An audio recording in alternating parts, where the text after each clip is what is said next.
2. Have you ever stood beneath a canopy of stars on a quiet, clear night and just looked up? There, suspended in the velvet dark, is our constant companion, the moon.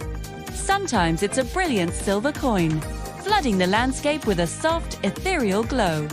Other times, it's a shy, slender sliver, a delicate crescent hanging like a smile in the sky. And on some nights, it seems to vanish altogether, leaving the darkness to the stars alone.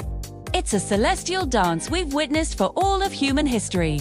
The moon's ever-shifting face has inspired poets, guided travelers, and sparked our deepest curiosity.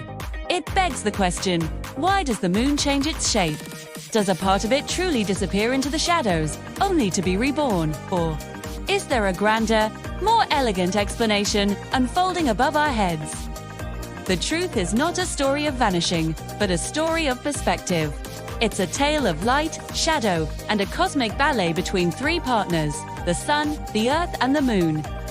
To understand this celestial rhythm, we first need to remember two simple things. 1. The moon doesn't create its own light. Like a mirror in the dark, it shines by reflecting the brilliant light of our sun. And 2. The moon is on a constant journey, an orbit, circling our Earth about once every 27 days. The shape we see is simply the portion of the moon's sunlit half that is visible to us from our vantage point on Earth. It's not the moon that changes, but our view of its sunny side. Let's begin the cycle where the moon seems to disappear. This is called the new moon. It isn't gone, it's simply positioned between the Earth and the sun. From our perspective, the sun is lighting up the far side of the moon, the side we can't see. The face turned towards us is cloaked in its own shadow, lost in the glare of the sun. But wait a few days. As the moon continues its orbit, it moves away from the sun in our sky. We begin to see a tiny sliver of its sunlit side. This delicate sliver is the waxing crescent. Waxing simply means it's growing in illumination.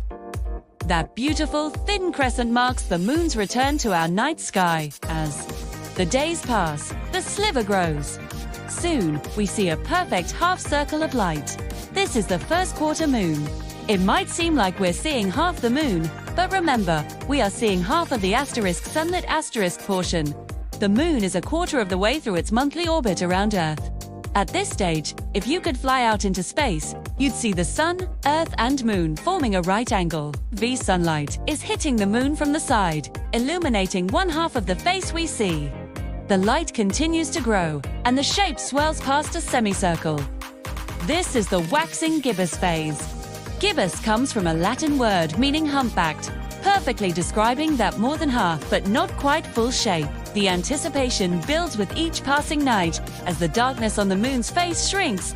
And then, about 2 weeks after the new moon, we arrive at the cycle's most spectacular moment, the full moon. Now, the Earth is positioned between the sun and the moon. The entire face of the moon, as seen from Earth, is bathed in direct sunlight. It rises at sunset and sails across the sky all night long, a magnificent glowing orb. It's a moment of perfect opposition, a celestial alignment that gives us the full, glorious picture. But the dance doesn't stop there. The cycle must complete itself. After the peak of the full moon, the light begins to recede. The shadow starts to creep back across the lunar disk. This is the waning gibbous phase. Waning means the light is shrinking. It's the mirror image of its waxing counterpart, as the moon slowly turns its face away from the sun's full glare. Soon after, we reach the third quarter, or last quarter, moon. Once again, we see a half-lit circle, but this time, it's the opposite half from the first quarter. The moon has completed 3/4 of its journey around us. It now rises around midnight and can often be seen in the morning sky. Finally, the light shrinks back to that familiar, slender arc. This is the waning crescent. Each night it becomes thinner and thinner, rising later and later, until it's once again lost in the morning light. Nestled close to the sun, the cycle is complete, and the stage is set for a new moon to begin the cosmic performance all over again. One of the most fascinating parts of this entire process is that throughout this dance, the moon always shows us the same face. We never see its dark side, or more accurately, its far side. This is due to a phenomenon called synchronous rotation.